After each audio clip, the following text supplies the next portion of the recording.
Breaking చూస్తున్నాం. పల్నాడు జిల్లా నరసరావుపేటలో TDP నేతల ఆగడాలు మితిమీరిపోతున్నాయి. ఏకంగా ఒక ప్రైవేట్ స్కూల్ యాజమాన్యంపై టీడీపీ నేతలు బెదిరింపులకు పాల్పడుతున్నారని ఆరోపణలు వినిపిస్తున్నాయి. స్కూల్ లీజు అగ్రిమెంట్ 6 సంవత్సరాలు ఉన్నా ఖాళీ చేసి ఇవ్వాలని బెదిరింపులకు పాల్పడుతున్నారని బాధితులు ఆరోపించారు. దీంతో ఆగకుండా రాత్రికి రాత్రి స్కూలుకు తెరుచకుండా అడ్డంగా గోడ కట్టారంటూ కూడా స్థానికులు తెలిపారు. స్కూల్ డైరెక్టర్ హేమలతను చంపుతామని బెదిరిస్తున్నారనుకుంటూ ఆవేదన వ్యక్తం చేశారు. ఇప్పటికైనా ప్రభుత్వం స్పందించి న్యాయం చేయాలని స్కూల్ యాజమాన్యం విద్యార్థులు వేడుకుంటున్నారు. మంత్రి నారా లోకేష్, ఉప ముఖ్యమంత్రి పవన్ కళ్యాణ్ ఫిర్యాదు చేస్తామని కూడా బాధితులు స్పష్టం చేశారు.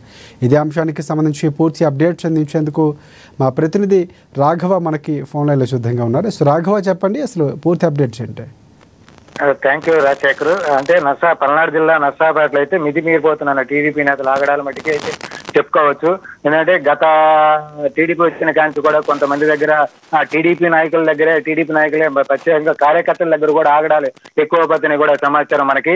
అదేవిధంగా ఇప్పుడు ఈ రోజు చూసుకుంటే నర్సాపేట పట్టణంలో ఏకంగా ఒక ప్రైవేట్ స్కూల్ యాజమాన్యంపై బెదిరింపులు చేస్తున్న టీడీపీ నేతలు. ఎందుకంటే ఏకంగా ఒక స్కూల్ ప్రైవేట్ స్కూల్ వాళ్ళు ఎంతో కొన్ని లక్షలు పెట్టుబడి పెట్టి ఒక స్కూల్ నడిపిస్తుంటే ఏకంగా రాత్రిపూట స్కూల్ కి అడ్డుగా గోడగా కట్టించి కూడా వాళ్ళని ఇబ్బంది గురి చేస్తున్న కూడా వైనం కూడా మనం ఈజువల్ లో కూడా చూపించాం. వాళ్ళు మనం కూడా మన మీడియాకి కూడా ముందు కూడా తెలిపారు. ఏదేమైనా చూసుకుంటే స్కూల్ లీజ్ అగ్రిమెంట్ 6 సంవత్సరాలు ఉన్నా ఖాళీ చేసి ఇవ్వాలి అంటే స్కూల్ అగ్రిమెంట్ కూడా వాళ్ళకి 6 సంవత్సరాలు ఉంది ఇప్పటికి.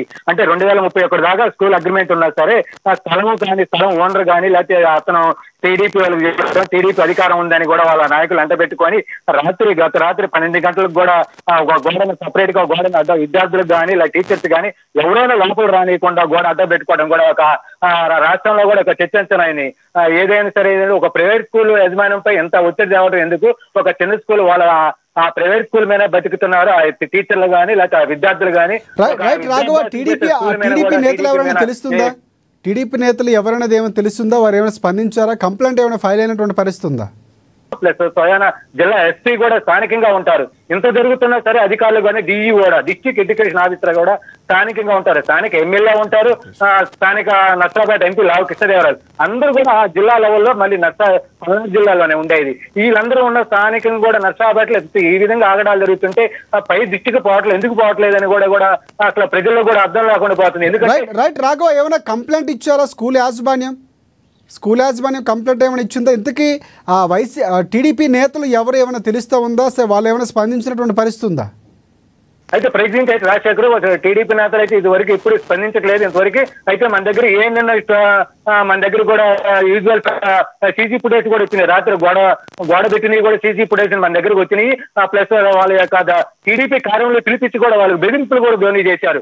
మీరు ఖాళీ చేస్తారా లేకపోతే మీరేంది మిమ్మల్ని ఎట్టి పరిస్థితులు మిమ్మల్ని బెదిరిస్తాము, మీరు ఎంత దూరం పోయినా సరే మిమ్మల్ని బెదిరిస్తాము, మేము నానా ఇబ్బందులు పెడతామని కూడా గత 5 నెలల నుంచి కూడా స్కూల్ యాజమాన్యంపై కూడా ఒత్తిడి చేస్తున్న వైనం. అంటే ఈ విధంగా ఒత్తిడి చేయడం సొంతంగా టీడీపీ కార్యాలయం, అది కూడా టీడీపీ రాష్ట్ర నర్సాపేట జిల్లా టీడీపీ కార్యాలయం కూడా వీళ్ళని పిలిపించి స్కూల్ యాజమాన్యాన్ని పిలిపించి కూడా ఈ విధంగా బెదిరించడం కూడా ప్రజల్లో కూడా ఒకంత లోనవుతున్నాడు. ఎందుకంటే ప్రజలు ఆశ్చర్యం అవుతుంది. అదే టీడీపీ చంద్రబాబు గవర్నమెంట్ తీసుకుంటే ప్రజలందరికీ న్యాయం చేస్తాము, అదిగాక నిన్న స్త్రీ శక్తి పథకం కూడా వెళ్ళాడు. స్త్రీల్లో కూడా ఎటువంటి వచ్చినా సరే నేను ముందుంటాను, స్త్రీకి ఇది అయితే ఎక్కడైనా డైరెక్ట్ కంప్లైంట్ చేసిండే. కానీ ఇక్కడ స్కూల్ డైరెక్టర్ కూడా ఒక హేమలత ఆమె డైరెక్ట్ వచ్చి నన్ను ఇట్లా అన్యాయం జరుగుతుంది, ఇట్లా నన్ను టీడీపీ నేతలే ఇలా అన్యాయం దృష్టిగా ప్రవర్తిస్తున్నారు, మరి నా స్కూల్ కి గోడకు కూడా అడ్డు కట్టారు, నేను ఎట్టి పరిస్థితుల్లో నా సాగు నేను ఆత్మహత్య కూడా చేసుకుంటాను, నన్ను రేపు ఉదయం కూడా స్కూల్ పిల్లలకి ఏ విధంగా సమాధానం చెప్పాలి, విద్యార్థుల తల్లిదండ్రులకి నేను ఏం సమాధానం చెప్పాలని కూడా ఆమె ఒక లోన్ ఎంతో కూడా ఒకే లోన్ కూడా ఆవేదన కూడా వ్యక్తం చేస్తున్నారు. ఎందుకంటే అసలు రేపు ఉదయం స్కూల్ ప్రారంభం అవుతుంది.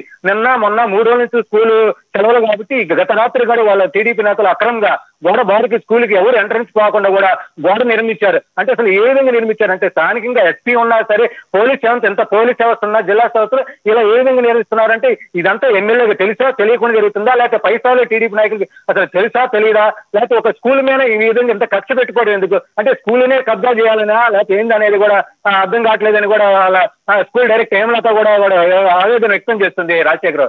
అదే విధంగా చూసుకుంటే కొన్ని చోట్ల కూడా రాష్ట్రంలో కూడా కొన్ని ఇప్పుడిప్పుడే బయటపడుతున్నాయి ఈ యొక్క టీడీపీ నాయకుల యొక్క ఆగడాలు కూడా. అంటే అసలు ఏంది, ఒక ప్రైవేట్ స్కూల్ చేసిన తప్పేంది, అతను డైరెక్టర్ హేమలత చేసిన తప్పేంది, వాళ్ళ హస్బెండ్ తప్పేంది అసలు. అయితే లీజుకి ఇచ్చినప్పుడు 6 సంవత్సరాలు లీజ్ అగ్రిమెంట్ ఉంది, నా దగ్గర ఉంది, నేను కోర్టుకు పోయాను, ఇంజక్షన్ ఆర్డర్ కూడా తీసుకున్నాను కూడా చెప్పడం జరిగింది. అయినా సరే ఇంత జరుగుతున్న పోలీస్ వ్యవస్థ ఎందుకు పట్టించుకో? లీజ్ ఆర్డర్ అగ్రిమెంట్ ఉన్నప్పుడు కేసు నమోదు చేయొచ్చు, వాళ్ళని ఎలా సరే ఒత్తిడి లేకుండా చేయాల్సిన బాధ్యత పోలీస్ వ్యవస్థ మీద కూడా ఉంది.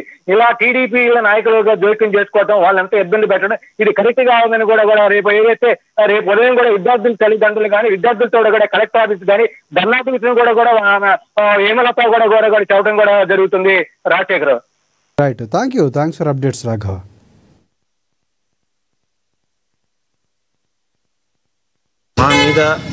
మేము బీసీ మైనార్టీలం కాబట్టి మా పైన జరిగిన దాడిగానే మేము పరిగణిస్తున్నాము. కేవలం అధికారం ఉంది కదా అని చెప్పేసి కేవలం మేము ఆర్థికంగాను లేకపోతే సామాజికంగాను వెనకబడిన వాళ్ళం కాబట్టి కేవలం మా వద్ద నుంచి స్కూల్ లాక్కోవాలని చెప్పేసి ఇదే శాఖమూరి రామ్మూర్తి గారి అల్లుడికి వేరే ప్రైవేట్ స్కూల్ ఉంది, దీన్ని ఆక్రమించుకొని వారికి అప్పచెప్పాలన్న కుట్ర జరుగుతూ ఉంది. ఇది గడిచిన 5 నెలలుగా ఈ విషయం జరుగుతూనే ఉంది. మేము ఆల్రెడీ దీని విషయంగా కోర్టుకు వెళ్ళాము. కోర్టు ఆర్డర్ ఉండగానే ఈరోజు ఈ దాడి జరిగింది. ఇది ఈ రకంగా ఆక్రమణ గురి చేసి గేట్లకి తాళాలు వేసి వెల్డింగ్లు చేసి గోడ కట్టారు. రేపు పొద్దున మేము విద్యార్థులు ఏ రకంగా మేము స్కూల్లోకి తీసుకెళ్తాము, మా సమాజంలో రషాపేటలో మేము ఏ రకంగా తలెత్తుకొని తిరగలుగుతాము, మా పరువు మర్యాదలన్నింటినీ దీని మీద ఆధారపడి ఉన్నాయి. ఇదే మాకు జీవనాధారము. అందరికీ నమస్కారం. గౌరవనీయ ముఖ్యమంత్రి చంద్రబాబు నాయుడు గారికి, డిప్యూటీ సీఎం పవన్ కళ్యాణ్ గారికి, విద్యాశాఖ మంత్రి నారా లోకేష్ గారికి నమస్కారము. మేము నర్సరావుపేటలో రెయిన్బో స్కూల్ అనేది ఒకటి నడుపుతున్నామండి. మమ్మల్ని ఈ టీడీపీ నాయకులు చాలా రకాలుగా ఇబ్బంది పెడుతున్నారు. గత 6 నెలల నుంచి స్కూల్ ఖాళీ చేయమని చెప్పేసి నానా రకాలుగా ఇబ్బంది పెడుతున్నారు. పార్టీ ఆఫీస్కి పిలిపించి కూడా బెదిరించారు. మా దగ్గర లీజ్ అగ్రిమెంట్ 2031 వరకు ఉంది. మేము కోర్టులో ఈ కేసు వేసి ఇంజక్షన్ ఆర్డర్ కూడా తెచ్చుకున్నాము. అయినా కూడా నిన్న రాత్రి మాకెవరికీ చెప్పకుండా, ఎటువంటి ఇన్ఫర్మేషన్ లేకుండా నైట్కి నైట్ స్కూల్లోకి ఎంటర్ అవ్వకుండా గోడ కట్టారు. పిల్లలు వెళ్ళాలన్న వాళ్ళ భవిష్యత్తు కానీ ఎలా, అసలు మేము చాలా విధంగా పోరాటం చేస్తున్నా కూడా బట్ మేము తక్కువ వాళ్ళమని చెప్పేసి మా మీద చాలా ఎక్కువగా ఇచ్చేస్తున్నారు, బెదిరిస్తున్నారు. చేస్తాము అన్నట్టే వాళ్ళ కాలం వేశారు కూడా. రేపు మా ఫ్యామిలీ మొత్తం ఇక్కడే కూర్చొని వస్తామండి. ఇంకంటి నుంచి చేద్దాం. వాసిరెడ్డి రవి, శాఖమూరి రామ్మూర్తి, బత్తుల రాజ్యం, వీళ్ళందరూ కలిపి నానా రకాలుగా అన్ని రకాలుగా అందరికీ ఫోన్లు చేస్తున్నారు. అధికారం మాదే, అధికార పార్టీ మాదే, మాకు అండదండలు ఉన్నాయి. మీరు స్కూల్ ఖాళీ చేయకపోతే మేము తాళాలు వేస్తాము, మేము ఎలాగైనా మీ వద్ద నుంచి స్కూల్ లాక్కుంటాము అని చెప్పి బెదిరిస్తాము.